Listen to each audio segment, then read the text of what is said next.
The dust cloud rising from the eastern ridge told Ryder Zimmerman that trouble was heading toward the Double H Ranch. But he never imagined it would arrive in the form of a woman who would shake the very foundation of everything he had built in his 32 years of life.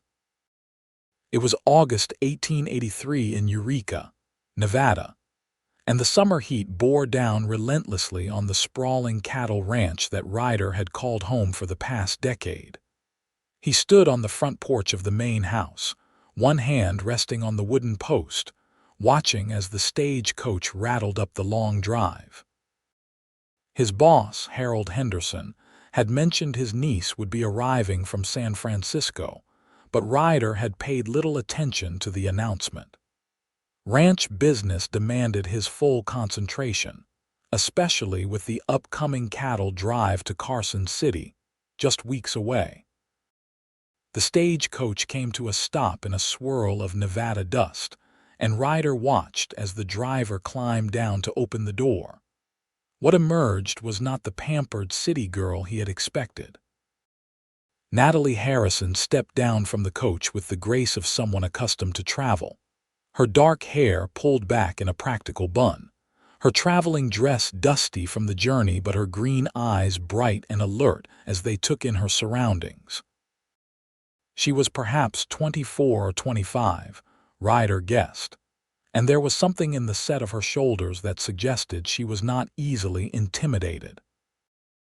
Harold Henderson burst from the house with surprising energy for a man of 63, his weathered face breaking into a genuine smile as he rushed to embrace his niece. Ryder hung back, aware of his position as foreman and not wanting to intrude on the family reunion. But Harold would have none of it. "Ryder, come meet my brother's daughter," Harold called out, waving him over with enthusiasm. "Natalie, this is Ryder Zimmerman, the best ranch foreman in all of Nevada. This place would fall apart without him." Ryder removed his hat as he approached, nodding respectfully. "Miss Harrison, welcome to the Double H." Natalie extended her hand, surprising him. Most Eastern women would have simply nodded in acknowledgement. Her grip was firm, her palm slightly calloused. "Mr. Zimmerman, Uncle Harold has written extensively about your contributions to the ranch. I am pleased to finally meet you." Her voice carried the refinement of education, but there was warmth in it that caught Ryder off guard. He found himself holding her hand a moment longer than necessary before releasing it and stepping back. "I hope your journey was not too difficult," Ryder said, falling back on politeness to cover his unexpected reaction to her presence. "I have made worse trips," Natalie replied, a hint of amusement in her eyes. "Though I confess I am looking forward to washing off several states' worth of dust." Harold laughed and ushered his niece toward the house, calling back to Ryder, "Have someone bring Miss Harrison's trunks up to the blue bedroom, will you?" Ryder nodded and went to help the stagecoach driver unload the luggage.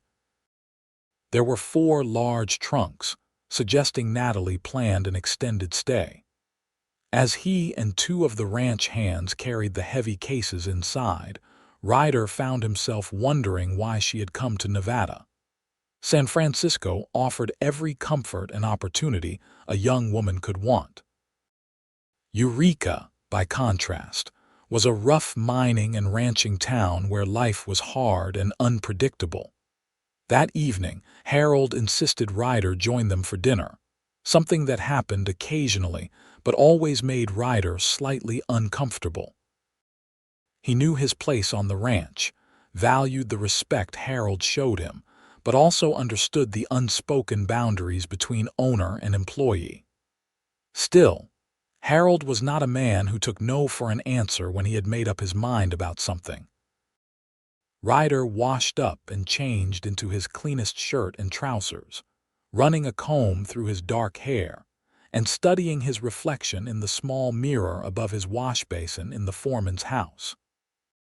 He was a tall man, lean and strong from years of hard work, with lines around his eyes from squinting into the sun, and a scar on his jaw from a run-in with an angry bull 5 years back.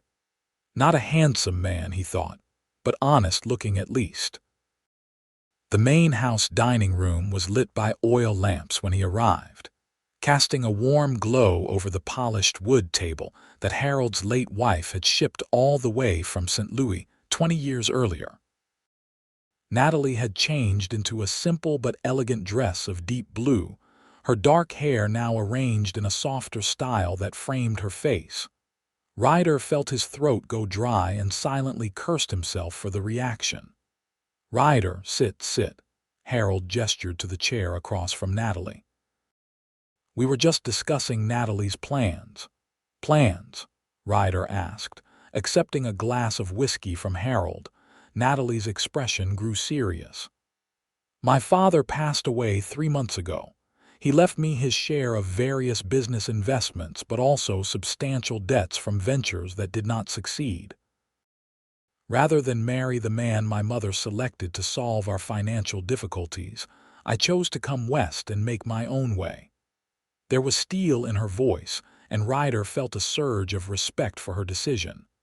"I am sorry for your loss," he said quietly. "Thank you." Natalie took a small sip of her own whiskey, not flinching at the burn.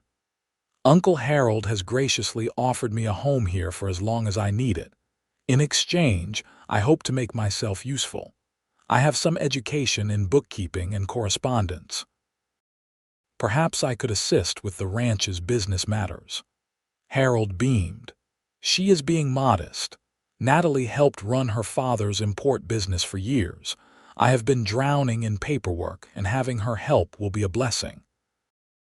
Over dinner, roast beef and potatoes prepared by Maria, the ranch cook, the conversation flowed more easily than Ryder had anticipated.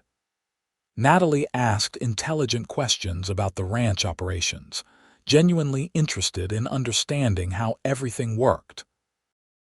She had none of the affected delicacy that Ryder associated with city women, and when she laughed at one of Harold's stories about a runaway horse, the sound was genuine and unrestrained. As Ryder walked back to his own quarters later that night, the Nevada sky brilliant with stars above him, he found himself thinking about green eyes and the way candlelight had played across Natalie's face when she smiled. He shook his head firmly. Harold Henderson had given him a chance when no one else would, had trusted him with increasing responsibility, until Ryder had risen to foreman of one of the largest ranches in the territory. That loyalty was not something Ryder took lightly, and developing feelings for his employer's niece was absolutely out of the question. The next morning, Ryder was up before dawn as usual, checking on the horses and meeting with the ranch hands to assign the day's tasks. They had nearly 2,000 head of cattle scattered across Harold's land, and keeping them healthy and accounted for was a constant challenge. 3 of the hands would ride out to check the northern fence line. 2 would work on repairing the barn roof, and Ryder himself planned to ride up to the summer pasture to assess how the grass was holding up in the August heat. He was saddling his horse, a steady bay gelding named Copper, when Natalie appeared in the barn entrance, dressed in riding clothes that looked both practical and expensive. "Mr. Zimmerman, I was hoping to ride out and see some of the ranch today," she said. "Would you permit me to accompany you, or would I be in the way?" Ryder paused, his hands on the saddle cinch. Every instinct told him to politely decline, to maintain distance, but Harold had mentioned at dinner that he wanted Natalie to understand the ranch operations. Refusing would be inappropriate. "You are welcome to come along, Miss Harrison, but I will be riding to the upper pasture. It is a fair distance and the terrain can be rough." "I grew up riding in Golden Gate Park," Natalie replied with a slight smile. "I believe I can manage." Ryder nodded and called to one of the stable boys to saddle a gentle mare for Natalie. While they waited, he could not help but notice the way she moved through the barn, unafraid of the large animals, pausing to stroke a horse's nose or study the tack hanging on the walls with genuine interest. The mare, a dappled gray named Silver, was brought out, and Natalie mounted with practiced ease, settling into the saddle as though she had been born to it. They rode out as the sun climbed over the eastern mountains, painting the desert landscape in shades of gold and amber. For the first hour, they rode in companionable silence, Natalie taking in the vast expanse of the ranch with what appeared to be genuine appreciation. The land rolled away in all directions, scrub brush and scattered pines giving way to open grassland where cattle grazed peacefully. A hawk circled overhead, riding the thermal currents, and in the distance, the mountains rose like ancient sentinels. "It is beautiful here," Natalie said finally, her voice soft. "I did not expect to feel this way, but there is something about the openness, the space. San Francisco felt suffocating after my father died, with everyone watching, judging, offering false sympathy while calculating how my circumstances might benefit them." Ryder glanced at her, struck by the honesty in her words. "The land has a way of putting things in perspective," he agreed. "Out here, what matters is straightforward. Can you do the work? Can you be counted on? The rest falls away." "Is that why you came west?" Natalie asked. Ryder was quiet for a moment, debating how much to share. "I grew up in Kentucky," he said finally. "My father was a gambler and a drunk who got himself shot in a card game when I was 17. Left my mother and sisters with nothing but debts. I worked odd jobs, sent money home when I could, but there were too many memories there, too many people who looked at me and saw my father's failures. I came west 10 years ago with nothing but a horse and my saddle. Harold gave me work when I rode onto his property, half-starved and about ready to give up. He saw something in me, trusted me when he had no reason to. Everything I have, everything I am, I owe to him." The words came out more passionately than Ryder had intended, and he felt his face flush. But when he looked at Natalie, there was no pity in her expression, only understanding. "That kind of loyalty is rare," she said. "My uncle is fortunate to have you." They rode on, and Ryder found himself talking more than he usually did, pointing out landmarks, explaining the ranch operations, even sharing some of the challenges they faced with water rights and the occasional rustlers who drifted through the territory. Natalie listened attentively, asking questions that showed she was truly trying to understand. When they reached the upper pasture, Ryder dismounted to check the water level in the creek that ran through the property. Natalie dismounted as well, walking along the bank and watching as several dozen cattle grazed nearby. "How do you decide which cattle to take on the drive to Carson City?" she asked.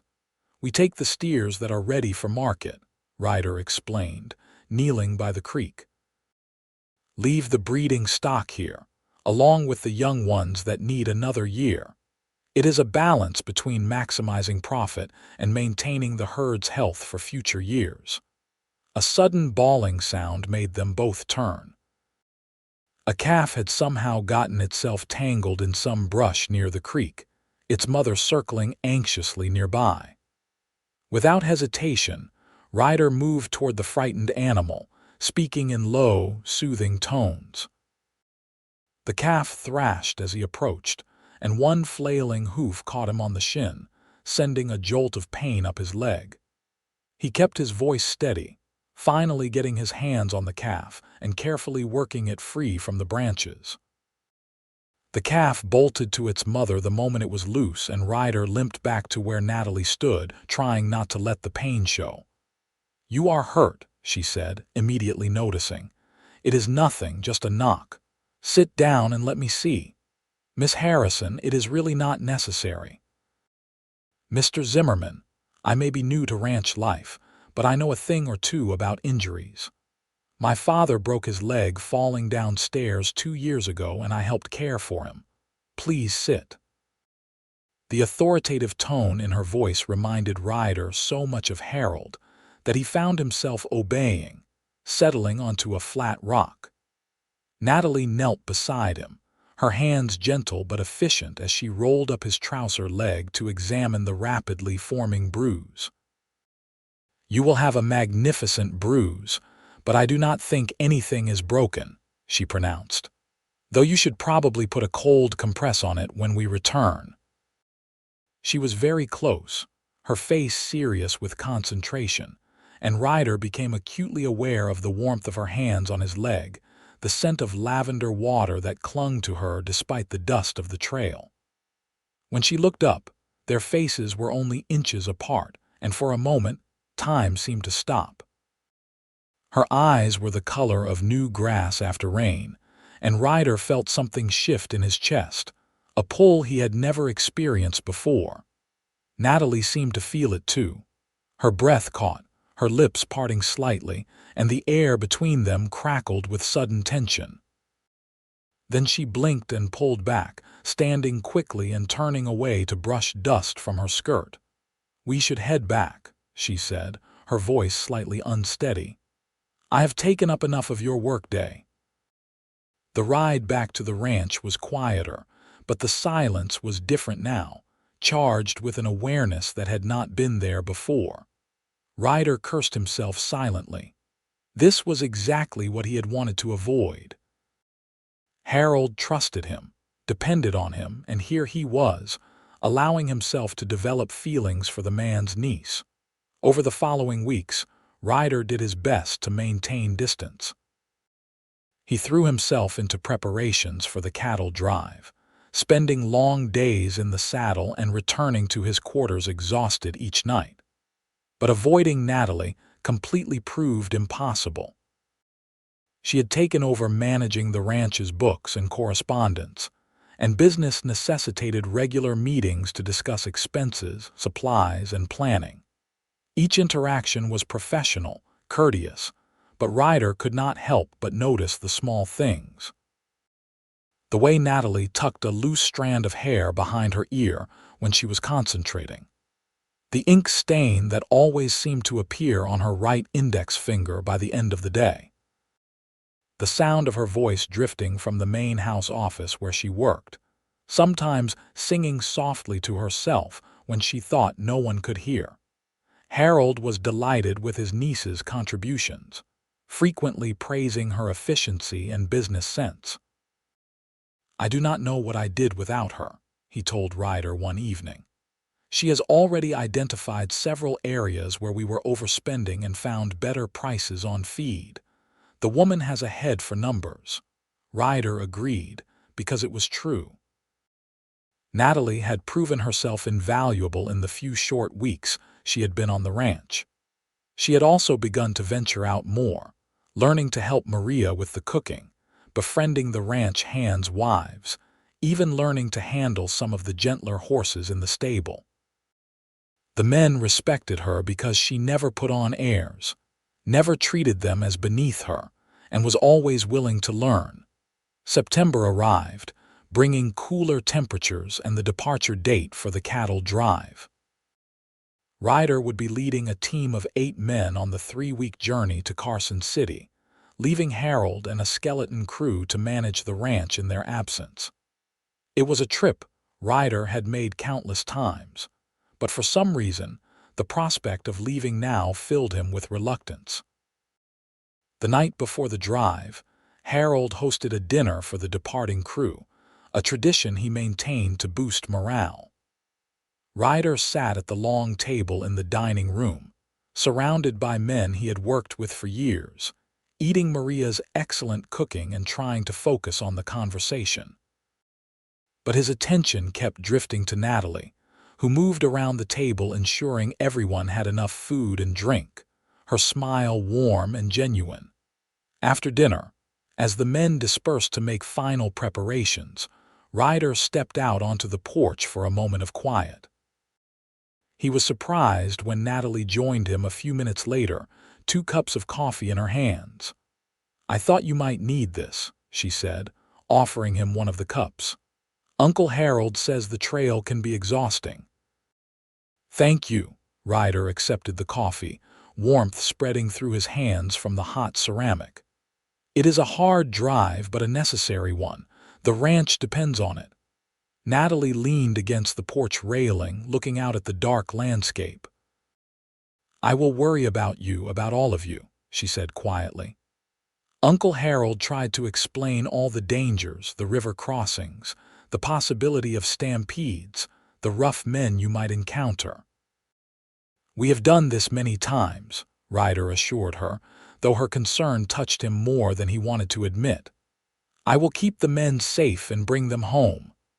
I know you will. Natalie turned to look at him, her expression serious in the lamplight spilling from the house. Ryder, I wanted to say something before you leave. His name on her lips, spoken for the first time without the formality of Mr. Zimmerman, sent a shiver through him despite the warm night. These past weeks, getting to know you, seeing how you care for this ranch and everyone on it, how you honor your commitment to my uncle, she paused, seeming to choose her words carefully. I have come to admire you greatly, and if I am being honest, my feelings have grown beyond admiration. Ryder's heart hammered in his chest. He wanted to tell her that he felt the same way, that she had become the first thought in his mind each morning, and the last before sleep claimed him at night. But loyalty, duty, and gratitude held his tongue. Miss Harrison, Natalie, he corrected himself when she raised an eyebrow. Your uncle gave me everything. He took a chance on a nobody with nothing and helped me become someone I can be proud of. I cannot betray that trust by pursuing feelings that might compromise my position or cause him concern about his family. And what about what I want? Natalie asked, her voice stronger now. I am not a child, Ryder. I am 25 years old, and I have been making my own decisions for longer than that. I did not come west to exchange one cage for another. My uncle is a good man who wants me to be happy. It is not that simple. Why not? Because you work for him. Because you think there is some vast social divide between us. Natalie shook her head. My father lost everything through bad investments and worse judgment. I arrived here with expensive trunks full of dresses and virtually nothing else. You have built a life through hard work and integrity. If anything, you are the better catch. Despite the seriousness of the moment, Ryder almost smiled at her pragmatic assessment. I need to think, he said finally. This drive, it will give me time to sort through things. When I return, we can talk more. Natalie nodded slowly. I can accept that. But Ryder, know this. I am not going to stop caring about you just because it might be complicated. That is not how feelings work. She left him there on the porch, and Ryder stood in the darkness for a long time, drinking his coffee and watching the stars wheel overhead. The trail ahead suddenly seemed less daunting than the choice he would have to make when he returned. The cattle drive began at first light, with Ryder and his team of 8 experienced hands pushing nearly 500 steers north toward Carson City. The first few days passed in the familiar rhythm of the trail. Long hours in the saddle, dust choking the air, the constant vigilance required to keep the herd moving and together. At night, they took turns on watch, guarding against predators and the ever-present threat of a stampede. Ryder should have been focused entirely on the drive, but he found his thoughts constantly drifting back to the ranch, to a woman with green eyes and a will of iron. He had meant what he said about needing time to think, but the more he thought, the more complicated everything seemed. On the 8th day, they reached a river crossing that had always been challenging. The water was higher than usual from late summer storms in the mountains, the current swift and dangerous. Ryder studied the situation carefully, knowing that one wrong decision could lose them cattle or worse, a man's life. We will cross in small groups, he decided. Take it slow and steady. Watch for the deep spots and keep the cattle moving forward. The crossing took most of the day, tense and exhausting. One steer panicked halfway across and tried to turn back, causing a brief moment of chaos before the hands got the animal under control. By the time the last of the herd reached the far bank, everyone was soaked and worn but intact. That night around the campfire, the men were quiet, the day's danger still fresh in their minds. Tom Carlson, one of the older hands who had been with the ranch almost as long as Ryder, finally broke the silence. "You made the right calls today, Ryder," Tom said. "Seen river crossings go bad more times than I care to count. Your steady hand kept us safe." The other men murmured agreement, and Ryder felt the weight of their trust. These men depended on him, followed his leadership, believed he would bring them home safely. It was not something he took lightly. "We look out for each other," Ryder said simply. "That is how we survive." But later, lying in his bedroll under a canopy of stars, Ryder thought about different kinds of survival. He had spent the past 10 years building a life based on work, on proving himself worthy of the trust Harold had placed in him. He had been content with that, or so he had thought. But Natalie's arrival had awakened something he had kept carefully buried, a longing for connection, for partnership, for love. The question was whether he could allow himself that, without feeling he was betraying the man who had given him so much. The drive continued north, and each day brought them closer to Carson City. They passed other cattle drives heading to different markets, occasionally sharing a campfire and news. Ryder heard reports of rustlers working the territory south of Eureka, and made a mental note to strengthen the ranch's security when he returned. They also heard that cattle prices were holding steady in Carson City, which was good news for Harold's bottom line. On the 15th day, they reached the outskirts of Carson City, driving the herd to the stockyards where buyers would inspect and bid on the cattle. This was the culmination of weeks of hard work, and Ryder felt the familiar satisfaction of a job well done as they penned the steers. The auction took place the following day, and Ryder was pleased with the prices they commanded. Harold would be very satisfied with the profit. After settling accounts and arranging for the funds to be transferred to Harold's bank in Eureka, Ryder gave the men 2 days of leisure in town before they would begin the journey home. Carson City was booming, full of miners, ranchers, merchants, and all the supporting businesses that catered to them. Ryder saw his men off to the saloons and boarding houses where they would spend their earnings, then checked into a modest hotel himself. He had a bath, his first in 3 weeks, changed into the clean clothes he had packed, and ventured out into the evening streets. He found himself drawn to the general store, where he wandered the aisles looking at goods shipped from San Francisco and points east. He paused at a display of women's accessories, his eye caught by a silk scarf in deep green that matched Natalie's eyes. Before he could question the impulse, he purchased it, along with a new pipe for Harold and peppermint sticks for Maria. That night, lying in an actual bed for the first time in weeks, Ryder finally allowed himself to acknowledge the truth he had been avoiding. He was in love with Natalie Harrison. Not infatuated, not merely attracted, but genuinely, deeply in love. The question was what to do about it. The journey back to the ranch took 12 days, the men in good spirits from their successful drive and the money in their pockets. As the familiar landmarks of the Double H came into view, Ryder felt his pulse quicken with anticipation and anxiety in equal measure. Harold rode out to meet them, his weathered face wreathed in smiles. "Ryder, well done. The bank sent word of the deposit, best prices we have seen in 3 years. The cattle were in prime condition thanks to good grazing," Ryder said, dismounting to shake his employer's hand. The men did excellent work. "Come to the house for dinner tonight," Harold insisted. "I want to hear all about the drive. Natalie has been keeping everything running smoothly here. That girl is a wonder." At the mention of her name, Ryder felt his carefully maintained composure waver. "How has she been?" "Missing you, I think," Harold said, his tone casual but his eyes sharp. "She has asked about the drive every day, worried about the dangers.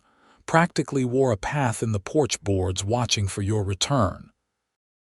Ryder was not sure how to respond to that, so he simply nodded and went to see to the horses.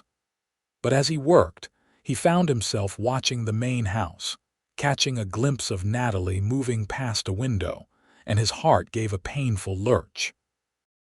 That evening, freshly washed and in clean clothes, Ryder made his way to the main house. Natalie opened the door before he could knock, and the sight of her nearly stopped his breath. She wore a dress of deep green, simpler than her San Francisco finery but elegant nonetheless, and her dark hair was arranged in a style that left soft curls framing her face. "Welcome home," she said, her voice warm but her eyes searching his face as though looking for something. "Thank you. It is good to be back." Dinner was a celebration, with Harold asking detailed questions about the drive and sharing news from the ranch. Natalie had indeed kept everything running smoothly, even handling a dispute between two of the hands with diplomacy that had impressed everyone. She had also continued to improve the ranch's accounting systems and had negotiated a better rate with the feed supplier in town. "I am thinking of making Natalie a partner in the ranch," Harold announced over dessert, shocking both Ryder and his niece. "I am not getting any younger and she has proven herself more than capable. Besides, she is family and this ranch should stay in the family." "Uncle Harold, I do not know what to say." Natalie looked stunned. "That is incredibly generous." "It is practical," Harold waved off her gratitude. "You have earned it. I will have the lawyers draw up the papers next week." Ryder congratulated them both, genuinely happy for Natalie even as his mind raced with the implications. If she was a partner in the ranch, did that change things between them? Would Harold be more or less accepting of a relationship? Or did it make things more complicated? After dinner, as Harold settled into his study with his new pipe and a newspaper from Carson City, Natalie walked Ryder out onto the porch. The night was cool, the first hints of autumn in the air. "I have something for you," Ryder said, pulling the wrapped scarf from his coat pocket. "I saw it in Carson City and thought of you." Natalie unwrapped the package slowly, her eyes widening when she saw the silk. "Ryder, it is beautiful. You did not have to do this." "I wanted to." She draped the scarf around her shoulders, the green silk shimmering in the lamplight. "Did you have time to think on the trail?" "I did little else," Ryder admitted. "Natalie, I need to talk to your uncle. I need to know how he would feel about something before I can say what I want to say to you." Natalie's expression turned frustrated. "Why does everything have to go through him? I am an adult, Ryder. I make my own choices." "I know that, and I respect it. But your uncle gave me everything, and I will not go behind his back or put him in an awkward position. Please, just give me time to do this right." She studied him for a long moment, then nodded reluctantly. "Very well.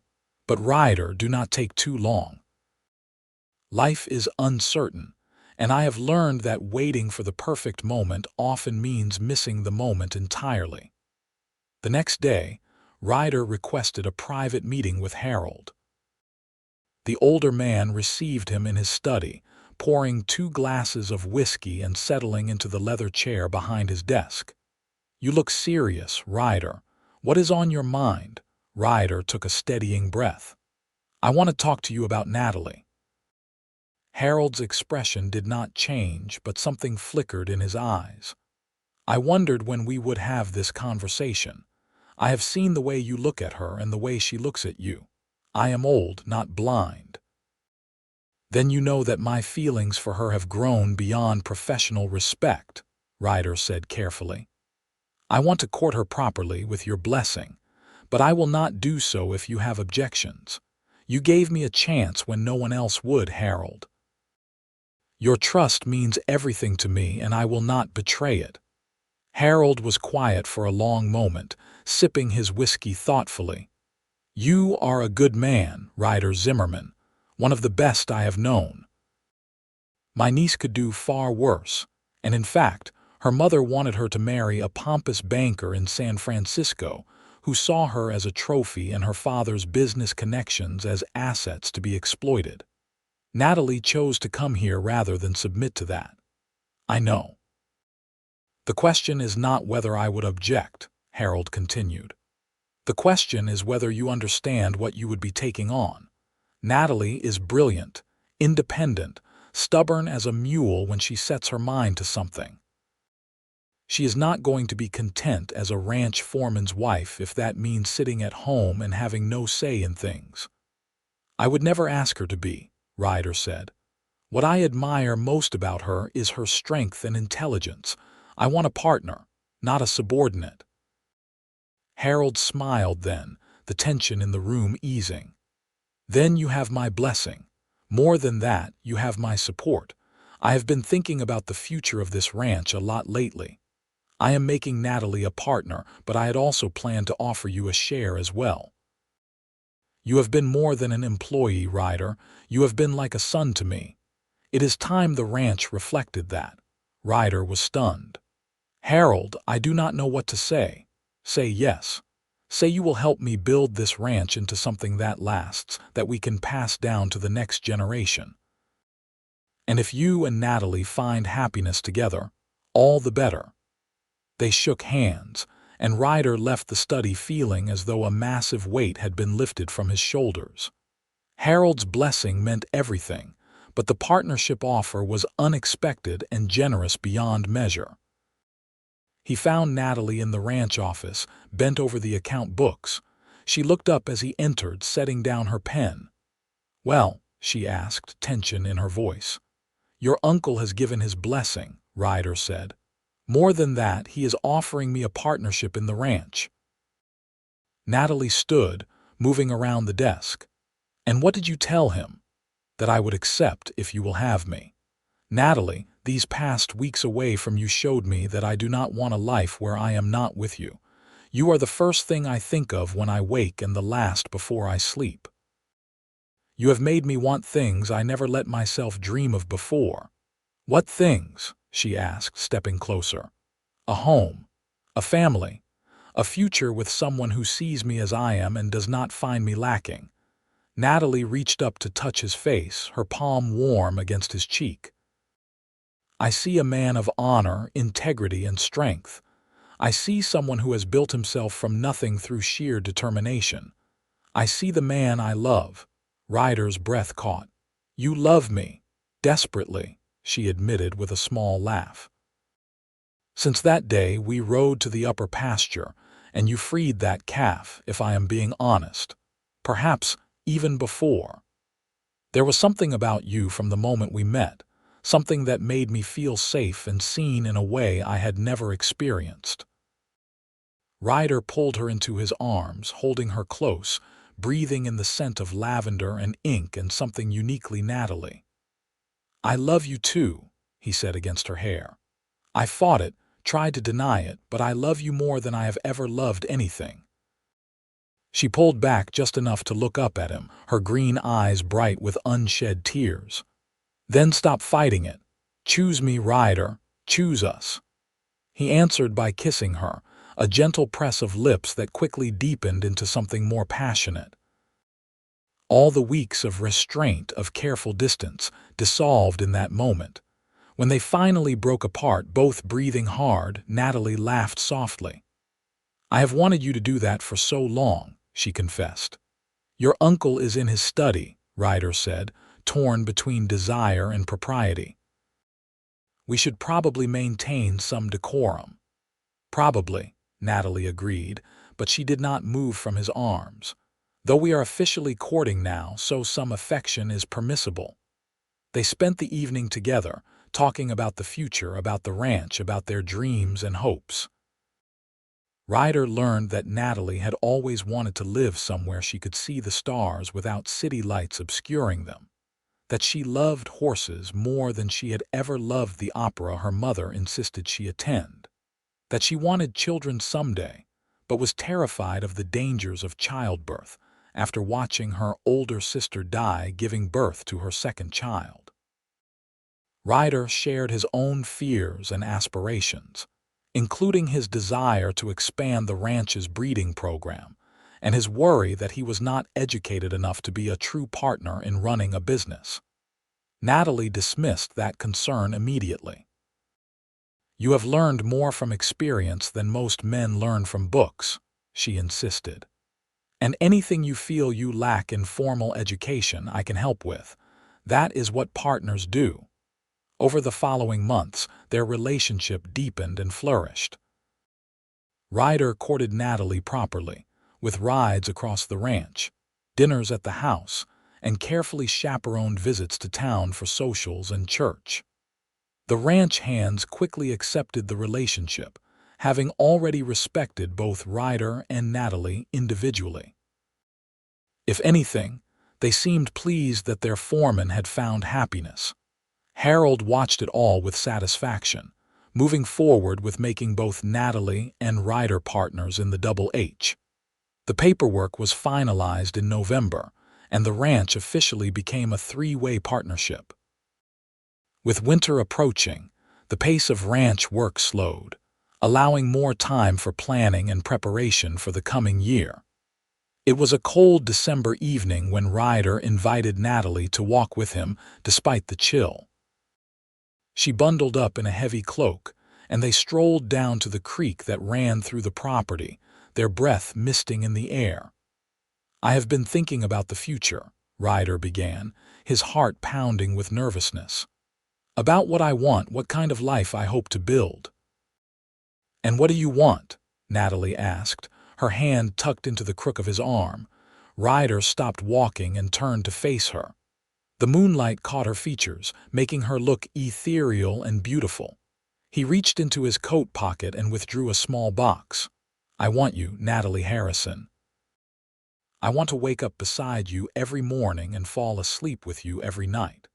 I want to build this ranch into something we can be proud of and raise children who will inherit not just land but a legacy of hard work and integrity. I want to spend the rest of my life loving you, if you will let me." He opened the box, revealing a simple gold ring set with a small emerald.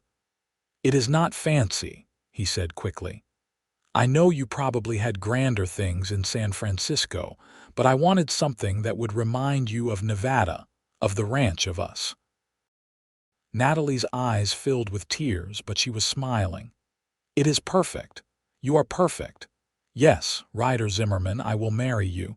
I will build a life with you and love you until my last breath." He slipped the ring onto her finger and it fit perfectly. Then he kissed her, deep and passionate, pouring all his love and commitment into the embrace. When they finally pulled apart, both were laughing and crying at the same time. They married in February 1884 in a simple ceremony in Eureka's small church. Harold walked Natalie down the aisle, beaming with pride, while Tom Carlson stood as Ryder's best man. Maria and the other ranch women had decorated the church with winter greenery and white ribbons, and nearly everyone from the ranch and surrounding area attended. Natalie wore a dress of cream silk that she had remade from one of her San Francisco gowns, practical but beautiful. Ryder wore a new suit, his dark hair neatly trimmed, his eyes never leaving his bride as she approached. When the minister asked if he would take Natalie as his lawfully wedded wife, his "I do" rang out strong and clear. The reception was held at the ranch, with tables set up in the barn that had been cleaned and decorated for the occasion. There was music and dancing, food and drink, and countless toasts to the happy couple. Harold gave a speech about finding family in unexpected places, and the joy of seeing two people he loved find happiness together. As the evening wore on and the guests began to depart, Ryder and Natalie slipped away to the Foreman's house, which they had spent the past weeks renovating and expanding into a proper home. Natalie had insisted on keeping it rather than moving into the main house, wanting their own space while still being close enough to help Harold as needed. Their wedding night was tender and passionate, years of restraint giving way to exploration and discovery. Ryder was gentle and patient, ensuring Natalie's comfort and pleasure, and she responded with an eagerness that delighted him. They made love as the moon set and rose again, learning each other's bodies and finding joy in their union.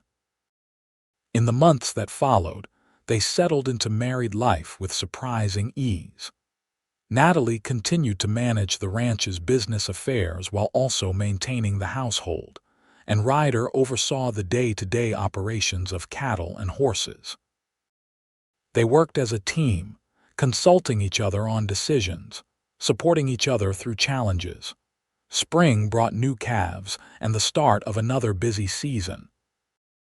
Ryder and Natalie spent long days working, but they always made time for each other in the evenings, sharing meals and conversation, making plans for the future. They talked about children, about expanding the ranch, about all the possibilities that lay ahead. In June, Natalie discovered she was pregnant. She told Ryder over dinner, watching his face carefully for his reaction. He was stunned at first, then elated, then worried, all in the space of a few heartbeats. "Are you frightened?" he asked, knowing about her sister's death. "Yes," Natalie admitted. "But I want this child, our child, and I have faith that everything will be well."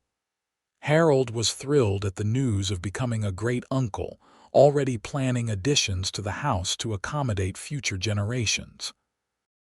The ranch women rallied around Natalie, sharing advice and hand-me-down baby clothes, making her feel supported and less alone in her fears. As her pregnancy progressed, Ryder became increasingly protective, insisting she not overwork herself and fretting over every little thing. Natalie tolerated his concern with patience, understanding it came from love, but she also continued to work as much as she felt able, unwilling to be treated as fragile. The cattle drive that year was torture for Ryder. He did not want to leave Natalie, but Harold insisted they could manage without him. It was Natalie who finally convinced him to go. "The ranch needs this income," she said firmly. "I have months before the baby comes, and I am surrounded by people who will help if needed. You have to trust that I will be fine." So Ryder went, but he pushed the drive faster than ever before, getting the cattle to market and back home in record time. When he returned, dusty and exhausted, Natalie was waiting on the porch, her belly round and pronounced, and the sight of her brought tears to his eyes. Their son was born in January 1885, in the depths of winter. The labor was long and difficult, and Ryder paced the house like a caged animal, terrified of losing her. But Natalie was strong, and when the midwife finally emerged with a squalling infant, both mother and child were healthy. Ryder held his son for the first time with hands that shook, overwhelmed by the tiny life he had helped create. The baby had a shock of dark hair and eyes that would eventually turn the same green as his mother's. "What should we name him?" Natalie asked, exhausted but glowing with joy. "I was thinking Harrison," Ryder said. "Harrison Zimmerman, to honor your family and carry forward your father's name in a new way." Natalie's eyes filled with tears. "That is perfect. Harrison Harold Zimmerman, to honor both our families." Harold was utterly besotted with his great-nephew, spending hours holding the baby and telling him stories about the ranch. The child's arrival seemed to give the older man new energy and purpose. As Harrison grew, Ryder and Natalie fell even more deeply in love, bonded now not just by their marriage but by the family they were creating together. They faced challenges, of course. A particularly harsh winter in 1886 that killed some cattle. A drought in 1887 that tested their water management. A bout of illness that swept through the ranch in 1888, claiming one of the older hands and leaving everyone shaken. But they faced everything together, their partnership strengthened by each trial. Natalie proved herself invaluable during the drought, using her business connections in San Francisco to secure better prices for the cattle they had to sell early, and negotiating with neighboring ranches to share water resources. Ryder, in turn, supported Natalie when Harold fell ill in the winter of 1888. The older man recovered, but it was a reminder that he would not be with them forever. They began to take on more of the ranch's management, preparing for an eventual transition. In the spring of 1889, Natalie discovered she was pregnant again. This time, Ryder was less anxious, having seen his wife's strength during the first pregnancy and birth. Their daughter, Elizabeth Marie, was born in November, an easier birth that left Natalie recovering quickly. With 2 children now filling their home with laughter and chaos, life on the ranch took on a new rhythm. Ryder would come in from a long day of work to find Natalie reading to Harrison while Elizabeth nursed, and the sight never failed to fill him with profound contentment. One evening, as they sat on their porch watching the sunset while the children played nearby, Natalie leaned against Ryder's shoulder. "Are you happy?" she asked. "More than I ever dreamed possible," Ryder replied honestly. "There were times before you came when I thought this was enough. The work, the ranch, Harold's respect. But you showed me what life could really be. You gave me a family, a home, a purpose beyond just surviving." "You gave me freedom," Natalie countered. "Freedom to be myself, to use my skills and intelligence to build something meaningful. In San Francisco, I would have been trapped in a marriage of convenience, my worth measured only by my ability to host parties and produce heirs.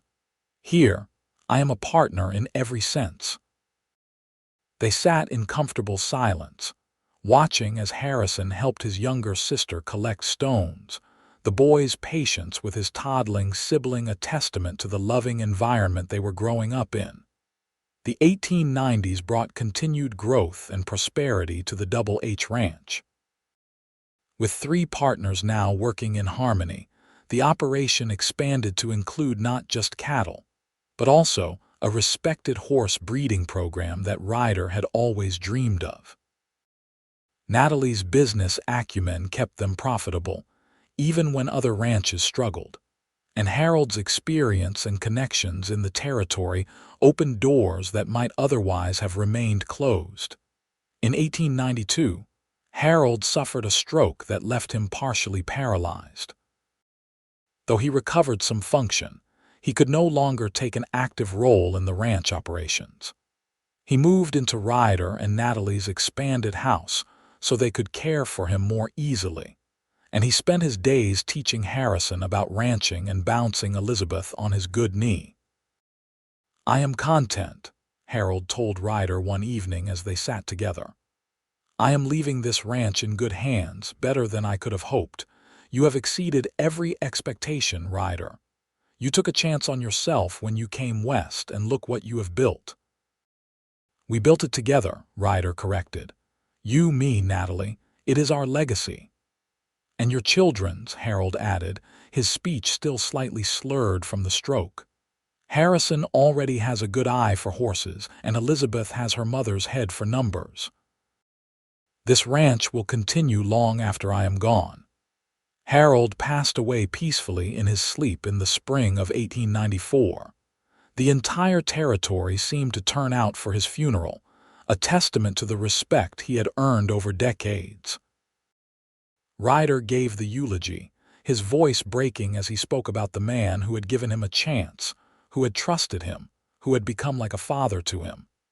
Natalie stood beside him, her hand in his, their children solemn and quiet. At 38, Ryder found himself the senior partner of a major ranch, with responsibilities that once would have terrified him.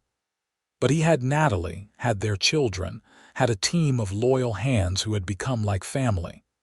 He was ready. The years continued to pass, marked by the changing seasons and the rhythms of ranch life. Harrison grew into a capable young man who loved the land as much as his father did, while Elizabeth showed early promise in managing the business side of operations. 2 more children followed, Thomas in 1895 and Sarah in 1898, filling the house with even more life and love. Ryder and Natalie aged together, their love deepening with each passing year. They had arguments, of course, particularly about how much to expand the ranch or whether to invest in new equipment. But they always worked through their disagreements with respect and communication, modeling for their children what a true partnership looked like. In 1903, Harrison married a schoolteacher from Eureka, a bright young woman named Catherine who fit seamlessly into the ranch family. Ryder walked his daughter Elizabeth down the aisle in 1905, giving her hand to a neighboring rancher's son who was kind and hardworking. Thomas showed an interest in veterinary medicine, and Ryder and Natalie supported his decision to attend school in California, knowing the ranch would benefit from having someone with that expertise. Sarah, the youngest, inherited her mother's fierce independence and her father's love of horses, becoming an accomplished rider who competed in shows across the territory. By 1910, Ryder was 55, his dark hair now streaked with silver, lines etched deep around his eyes from years of sun and laughter. Natalie was 51, her beauty matured but not diminished, her green eyes still as sharp and intelligent as the day she had stepped off that stagecoach 27 years earlier. They stood together on the porch of their home, watching as their children and grandchildren worked and played across the ranch that they had built together. The Double H was thriving, respected throughout Nevada and beyond, a testament to vision, hard work, and the power of partnership. "Do you ever regret it?" Ryder asked, putting his arm around Natalie's waist. "Leaving San Francisco, choosing this life?" Natalie laughed, the sound still as bright as it had been when she was 25. "Not for a single moment. This life, this family, it is everything I never knew I wanted. You gave me freedom, purpose, and love beyond measure." "You gave me the same." Ryder pulled her close, kissing the top of her head. "You took a rough ranch foreman and made him believe he could be more. You loved me when I thought I was unworthy of love. You chose me. And you chose me back," Natalie reminded him. "Even when it was complicated, even when you worried about loyalty and propriety, you chose love. That courage changed both our lives." They stood in silence for a while, content in each other's presence. In the distance, Harrison was teaching his own son to rope a post, while Elizabeth reviewed accounts in the ranch office. Thomas had returned from veterinary school and was examining a mare that would foal soon. Sarah was exercising a new stallion in the corral, her skill evident in every movement. "We did well," Ryder said quietly. "Despite everything, all the challenges and uncertainties, we built something real, something that will last." "We did," Natalie agreed, "and we are not done yet. We have years ahead of us, more grandchildren to spoil, more sunsets to watch together, more life to live." Ryder turned to face his wife, cupping her face in his weathered hands. "I love you, Natalie Zimmerman. I have loved you since the day you rode out to the upper pasture with me and looked at this land like it was something precious. I will love you until my last breath and beyond. I love you too, Ryder, my partner, my friend, my heart." They kissed, a soft press of lips that held decades of love and commitment. When they pulled apart, they were both smiling, content in the knowledge that they had found something rare and precious. a love that had not just survived but thrived, growing stronger with each passing year.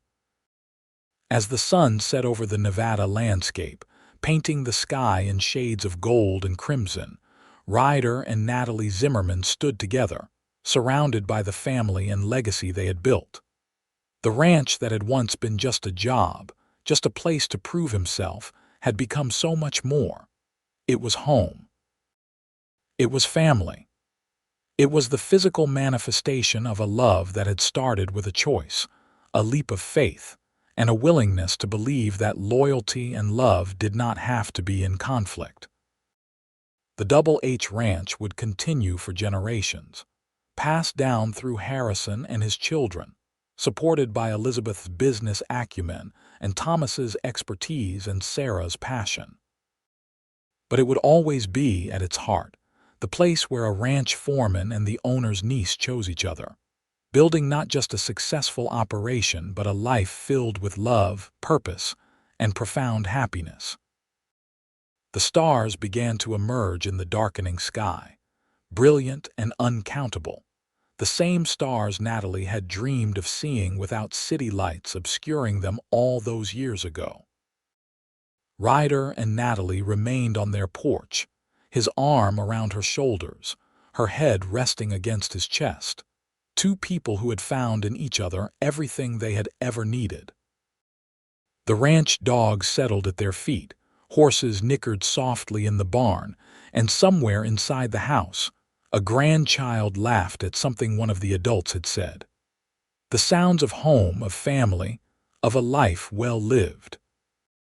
This was their legacy, not just land and cattle and horses, but love that had created family, that had built community, that had stood the test of time and emerged stronger.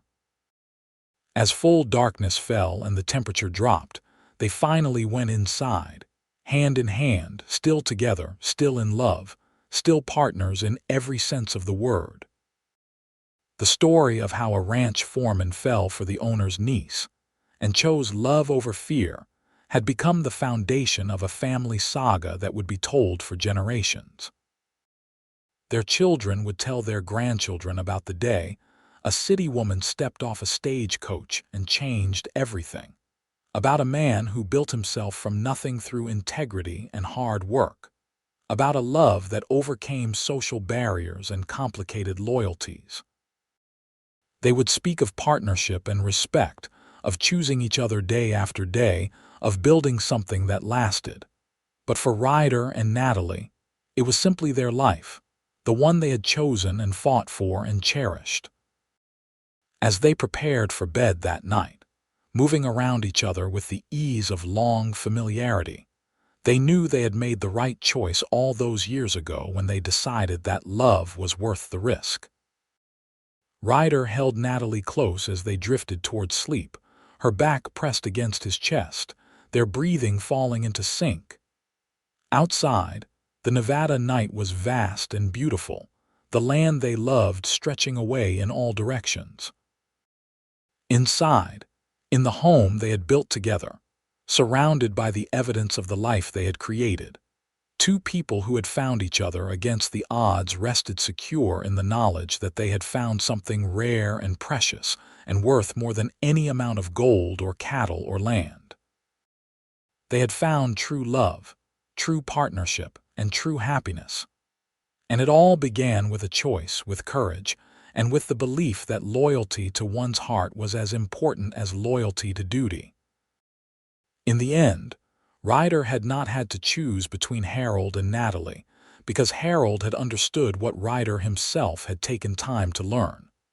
That love does not diminish loyalty but enhances it, creating stronger bonds and deeper commitments.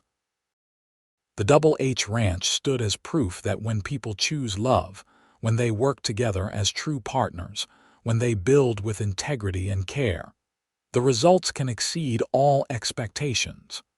Ryder Zimmerman had come west with nothing and found everything. Natalie Harrison had fled a life that felt like a cage and discovered freedom in the most unexpected place. Together, they had created a legacy of love that would endure long after they were gone, a testament to the power of choosing each other, of believing in possibilities, and of building a life based on mutual respect, shared dreams, and enduring love. Their story was the Wild West at its finest, not about gunfights or gold strikes, but about two people who took a chance on each other and built something beautiful that would last for generations.